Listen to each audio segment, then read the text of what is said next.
Hello, welcome back. And today we're going to be doing something a little bit unique. We're at the end of the series now, and what I try to do is I'm going to try to do something musical, poetic, or something that we haven't covered within the topic so far that can either wrap it up or shed more light into it. Now, for this proper send off, today I'm going to ask a question. Is Christianity boring? And I'm going to use the song No Surprises by Radiohead to do this. Now, this might seem like an oddball thing to cover and an oddball thing to talk about, but hopefully by the end of this, I'm going to bring it all together. I'm really excited for this one because I like doing lyric analysis and different things like this. It really energizes me to do something like this. So I thought it would be a really cool way to cap this whole series off. First, let's talk about the song itself and its composition. It's off the album OK Computer, and it's a standalone song that has a very bright and cheery melody, but has very dark lyrics, which we will be getting into. But I would really recommend listening to it for yourself to understand the dissonance between what it sounds like and what the message is saying. It's honestly, I really like this song personally, and even though I didn't relate to it directly sometimes, it's really nice to be able to listen to it and understand its premise and where it's coming from. Now, I heard this song when it first came out, and I really enjoyed it. It did stick with me for some time, but I heard it a few months ago, and I started thinking about the lyrics again, especially all that time that has gone by, and kind of processing it as an adult. And I do think it is a very fascinating song. I know a lot of people will be turned off by its dissonance and that thinking people shouldn't feel this way. But on an intellectual level, I would agree with that. But still, that's the beauty of music in general, that you don't have to necessarily agree with what the person is saying or the message, but you can at least identify with how people feel along with it and to convey its own meaning. And to me, that's what makes this song special. As I said, I really like this one. But people out there do feel this way. And at some point, we have all experienced hopelessness. And by the end, I think people will understand why I brought this song to what we're doing over the last couple of months. Let's start off by reading some of the lyrics here. A heart that's filled up like a landfill, a job that slowly kills you, and bruises that won't heal. This is already a brutal start here, but when looking at what the artist said about this song and their interpretation of it, the idea of the landfill kept coming up. To paraphrase the idea, the landfill represents that which doesn't rot away or simply lays beneath the surface and it's just stuff. Now, this could be considered an allegory to death, but it also could be a allegory to death on the inside. It could be the burial of regrets, the wasteful ends of consumption, or even the death of dreams. A job that slowly kills you and bruises that won't heal could be interpreted on its face, but one of the themes of the song is that what sustains you isn't sustainable in the long run. Yet, it's also a resignation to the situation.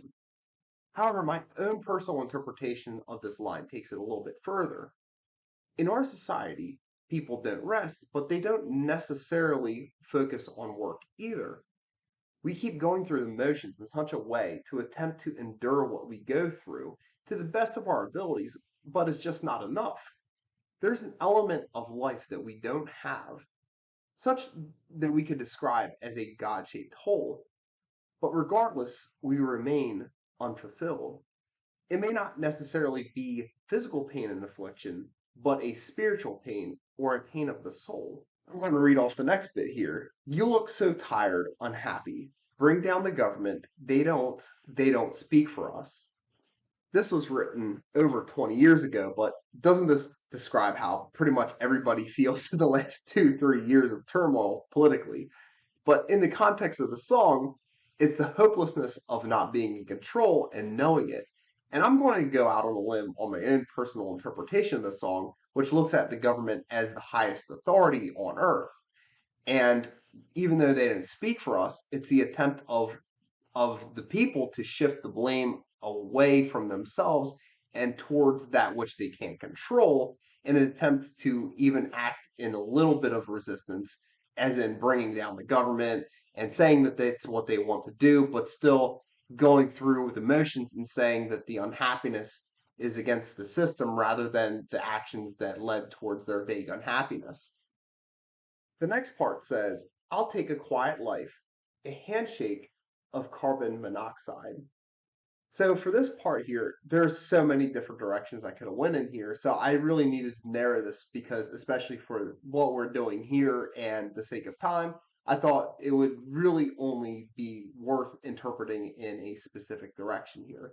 But I interpreted it as reluctance, convenience, and the eventual acceptance of their perceived negative reality. A handshake is a consensual gesture meant between two parties that's an unwritten beneficial contract. Yet this handshake only serves to be a convenient deal with only drawbacks. The one side of the agreement can't even consent to the gesture because it's an inanimate object. However, the other person wouldn't do so unless they felt it were absolutely necessary to make this agreement. Not only this decision would be met with objection and derision, but because this person wants to be met with a quiet life, meaning they would do anything to just do the deal and get on with their day, regardless of what the consequences are, the choice may, in fact, be catastrophic down the line.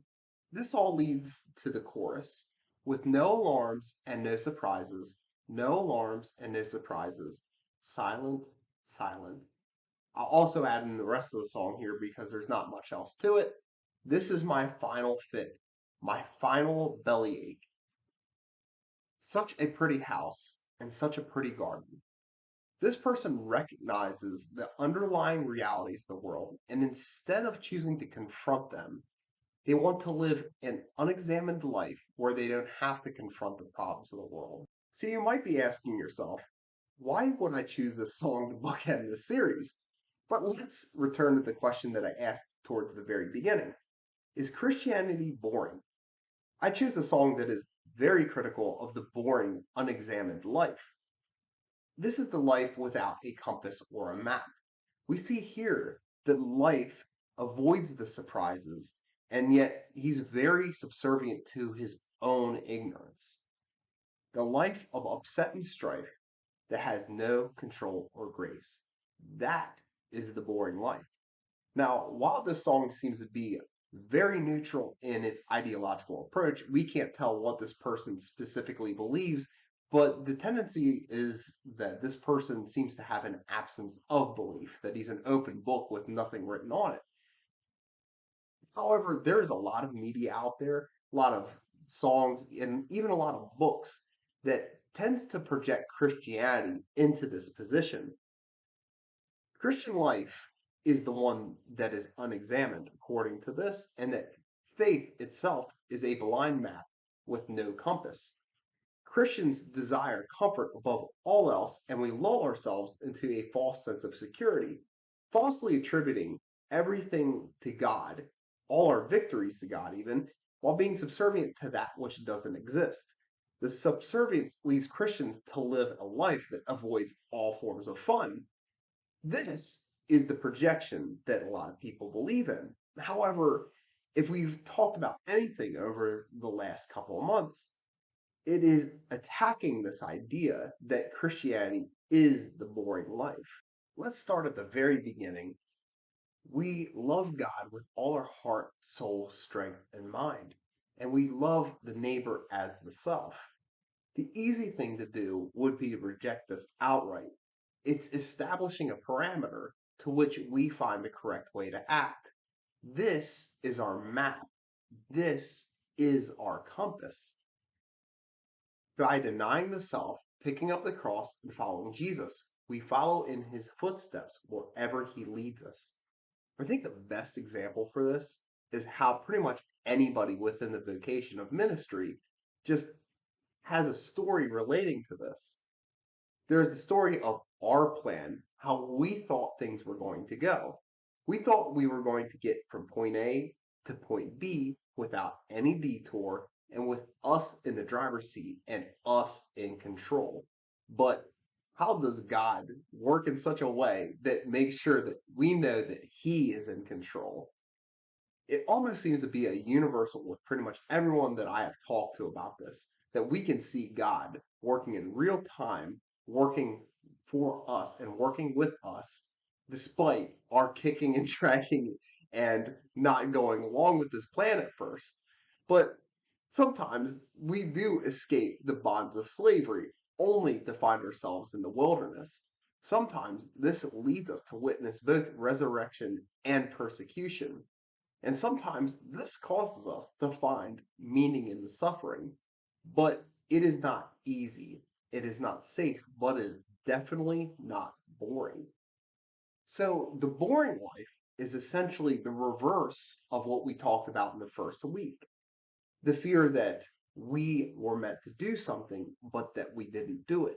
It's to live in such a way that there is no meaning and there's nothing that we can do about it. It's to rob ourselves of agency, of freedom, humility, and grace, and it's to lose hope, faith, and love. It's to reject the gospel truth and to reject the romance of orthodoxy. It's to never reconcile ourselves to God, but to be humbled mercilessly by this world, and that we are fated to serve the world with no choice in the matter on whom we serve. Before we wrap up, I want to end on a couple of different things. The first being that the world can still very much relate to this song, and I don't want that to be lost in any of this. That's why I chose this song, because it beautifully illustrates that which the world feels. And even though a lot of times they backfill ideology or backfill stuff or backfill anything into that God shaped hole, they still feel that emptiness. And that hole is like a landfill that they keep putting stuff into. If you are a Christian, you have the antidote to the poison. We are to be the salt and the light of the world. So that means we're supposed to go out and present the gospel to everyone because we know that it works and we know that that gives us something to do. I want to read from John 14 here.